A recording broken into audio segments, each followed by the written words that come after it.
bonjour à toutes et tous, heureux de vous retrouver sur le plateau de Sira TV. Alors, pour ceux qui étaient là hier ou qui ont vu le plateau que nous avions organisé hier soir, on avait parlé de fidélisation de la clientèle du consommateur en boulangerie-pâtisserie. Cette fois-ci, on va faire un petit peu un suivi de ce plateau qu'on avait eu hier soir pour aller un peu plus loin sur l'aspect digitalisation du point de vente, click and collect dans le secteur de la boulangerie-pâtisserie. C'est un petit peu les prémices de cette activité, de cette nouvelle activité et de cette nouvelle opportunité pour les boulangers-pâtissiers. Alors j'ai autour de moi des spécialistes qui sont des créateurs d'applications, de modèles business, et puis des utilisateurs.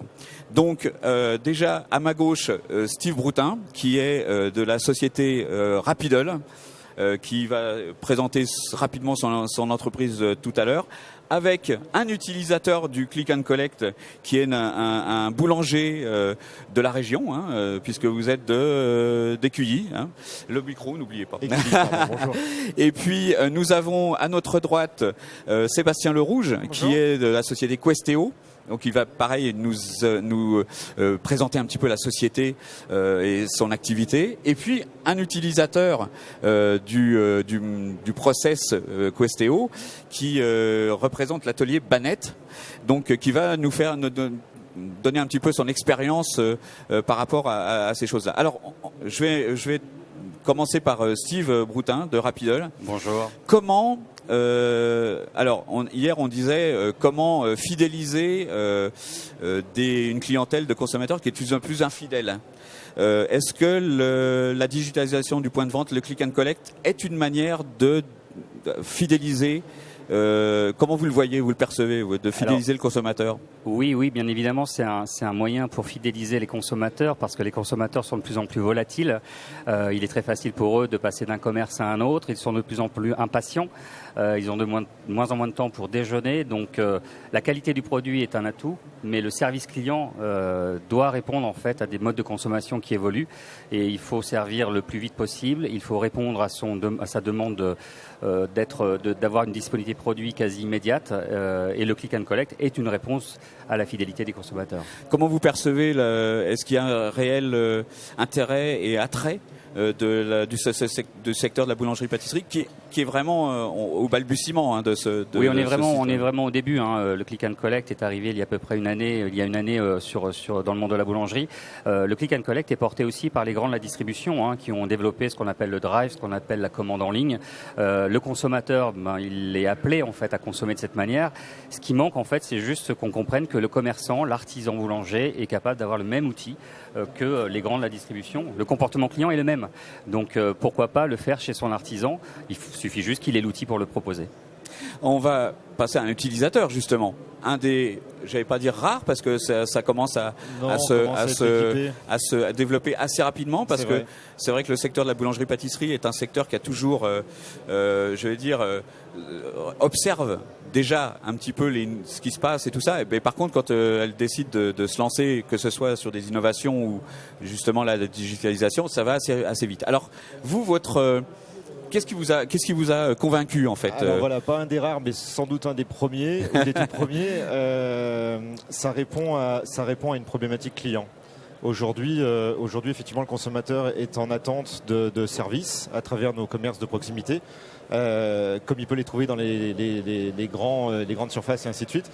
Et on apporte avec ça du gain de temps, tout simplement. C'est-à-dire qu'aujourd'hui, mon consommateur a la capacité de commander en ligne, de venir récupérer au magasin, d'avoir payé et de gagner du temps parce qu'il ne va pas avoir à faire la file d'attente.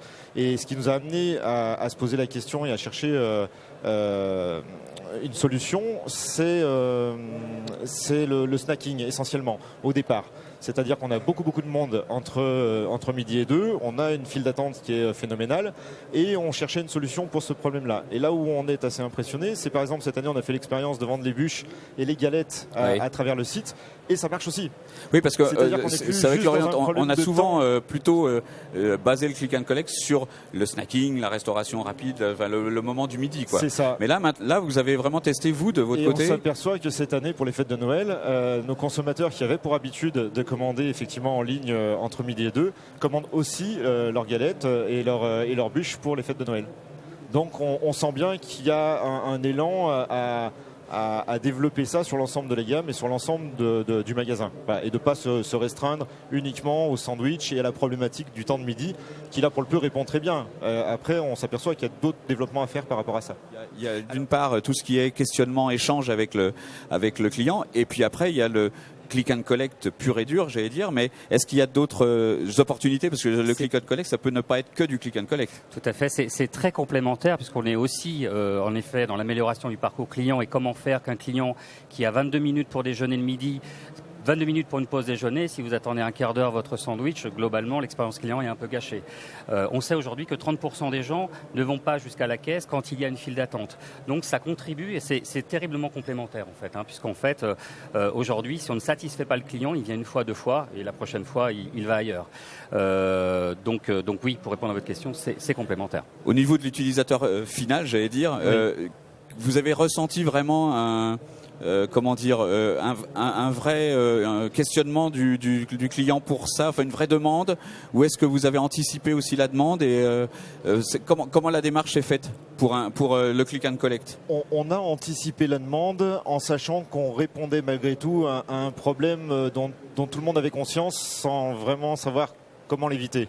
Et aujourd'hui, on se rend bien compte que ça devient une évidence et que ça le sera de plus en plus dans les semaines, les mois et les années à venir, du côté du consommateur en tout cas. Et là, comment s'est fait? Alors, comment se fait la démarche en fait? J'imagine qu'il y a une communication pour faire savoir qu'il y a ce service-là. Je veux dire, est-ce qu'il faut que le boulanger qui est concerné par le click and collect, il ait un emplacement spécifique pour le retrait express, comme on voit dans la restauration rapide, je veux dire. Et il y a vraiment il y a un minimum d'organisation. D'abord pour traiter les commandes il faut le savoir, quand elles arrivent, et une identification à faire dans le magasin pour que les gens puissent effectivement accéder directement, demander leur commande sans avoir à faire la queue nulle part et sans perdre de temps. Donc il y a un petit peu d'aménagement et d'organisation à avoir, sans que ce soit non plus quelque chose de phénoménal. Après, on voit que le comportement des clients change dans la mesure où ce sont au départ vos propres clients qui passent sur la commande en ligne. Et on aurait tendance à se dire... En fait, c'est plus de la fidélisation plutôt que de la collecte de nouveaux... Non, la collecte se fait dans un deuxième temps. Parce qu'une fois que dans un premier temps, vous avez vos clients qui passent sur Internet, donc forcément, ça fait moins de files d'attente. Donc forcément, ça amène d'autres consommateurs à rentrer dans le magasin. Parce que, vous l'avez dit, j'arrive, il y a trop de monde. Bon, je m'arrête pas, je vais pas m'arrêter, il y a trop de monde. S'il y a moins de monde, du coup, je vais avoir tendance à m'arrêter plus facilement. Et en fait, il n'y a pas moins de monde. Simplement, ce monde-là, il est passé sur Internet. Steve Bretin, vous aviez un chiffre, vous m'aviez avancé un chiffre sur la file d'attente. On en parlait tout à l'heure.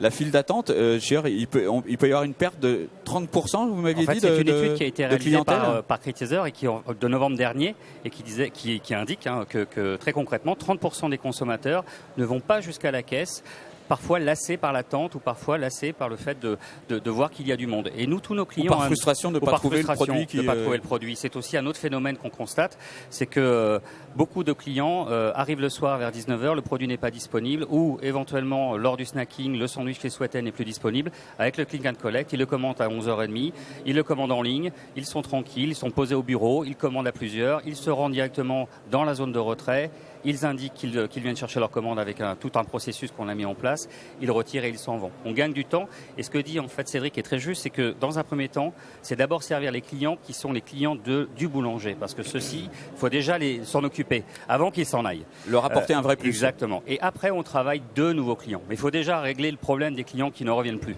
ou qui reviennent de moins en moins. Et puis ça intervient sur la vente aussi directement et sur le chiffre d'affaires, puisqu'en fait on a un consommateur qui va tranquillement dans son fauteuil devant son ordinateur ou sur son téléphone commander son repas et avoir le temps de faire le tour de tous les rayons et tous les produits sont disponibles au moment où il commande, ce qui fait qu'on a un impact sur le panier moyen qui est assez impressionnant dans la mesure où Chez Delecto, on tourne à 6,5, 6,50 € de panier moyen pour un 9 € sur la commande en ligne. Ouais. Et là, on a un impact, on a un impact qui est là parce qu'on n'est pas pris par le temps, on n'est pas bousculé par les gens derrière et qu'on a le temps de commander ce qu'on veut et de se faire envie et de se faire plaisir. Oui, c'est clair que de ce côté-là. Par rapport à Questeo, à cette borne interactive, vous avez ressenti, c'est pareil, c'est au niveau de la fidélisation des clients qui sont là déjà, où il y a eu... ça s'est su et qu'il y a. Qu'est-ce que ça a apporté concrètement en fait? Alors nous communiquons beaucoup sur Facebook pour informer les clients qu'ils ont à leur disposition des bornes interactives qui peuvent remonter l'information quand ils sont contents ou quand ils ne sont pas contents. Mais pour aller dans le sens de Rapidol, nous avons fait une enquête aussi sur ces bornes pour savoir si nos clients étaient intéressés par de la commande en ligne. Et c'est quelque chose qui a duré 8 mois. Et aujourd'hui, le retour, c'est que 50% des clients sont intéressés par de la commande en ligne. Et autre question subsidiaire, c'est seriez-vous prêt à payer en ligne? Et là, à nouveau, on a 70% des 50%. Donc aujourd'hui, et nous sommes en discussion depuis plus d'un an. C'est un scoop. Il fallait qu'on arrive à connecter nos systèmes d'information. Mais c'est une question de semaine. Mais nous sommes vraiment convaincus que le système de Rapidol est pertinent. Et grâce aux remontées de la borne et des questions qu'on a pu poser, nous avons pu valider cette opération. Donc c'est hyper important. C'est très important. Ce qui est intéressant, c'est que ça permet de comprendre les clients par point de vente aussi. Donc on peut faire aussi de la comparaison multi-points de vente, puisque la perception est toujours relative. Et donc de savoir, quand vous avez plusieurs points de vente, c'est le cas pour Monsieur Hébert, de voir s'il y a des différences de comportement, d'attente, les points forts. C'est-à-dire qu'il y a possibilité pour chaque point de vente de savoir automatiquement, ce qui se passe. Les remontées, les questions peuvent être communes sur les différents points de vente et donc automatiquement analysées en centralisé et donc comparer. Donc ce qui permet effectivement d'avoir une meilleure vision de ce qui se passe dans un réseau de points de vente et aussi d'adapter les produits et la réponse selon la clientèle parce qu'elle peut varier d'un point de vente à un autre. C'est pas parce que vous avez une même enseigne que vous avez les mêmes clients dans chacun des points de vente. Est-ce que vous pensez qu'une majorité de la profession alors peut-être que ça c'est un autre débat, peut-être qu'on aura la possibilité parce que c'est vrai que le click and collect peut avoir une incidence importante sur les réseaux, les activités de centre-ville, mais également, je pense, périphériques, voire rurales. Ce qu'il faut dire, c'est que dans la boulangerie, souvent, et c'est pas méchant de le dire, les boulangers fabriquaient et ils envoyaient dans le rayon ce qu'ils avaient fabriqué. Aujourd'hui, il y a le savoir-faire et le faire savoir. Aujourd'hui, il faut resituer le débat. Celui qui commande, c'est le client. Et donc, il faut avoir une attention toute particulière vis-à-vis du client. Il n'y a que ça qui compte. Sans ça, on ne peut rien faire. Et il va peut-être maintenant commander de plus en plus par le click and collect. Merci beaucoup à vous quatre pour vos interventions. Le temps passe très vite, c'est vrai, il est vrai. Mais c'est vrai que c'est un sujet qui demanderait beaucoup plus de temps. Et certainement qu'il y a beaucoup de questionnements par rapport aux artisans boulangers sur le click and collect et la digitalisation des points de vente, ce qui est encore plus global. Merci beaucoup et puis on passe certainement à un autre sujet sur le Sira TV. À très bientôt, merci.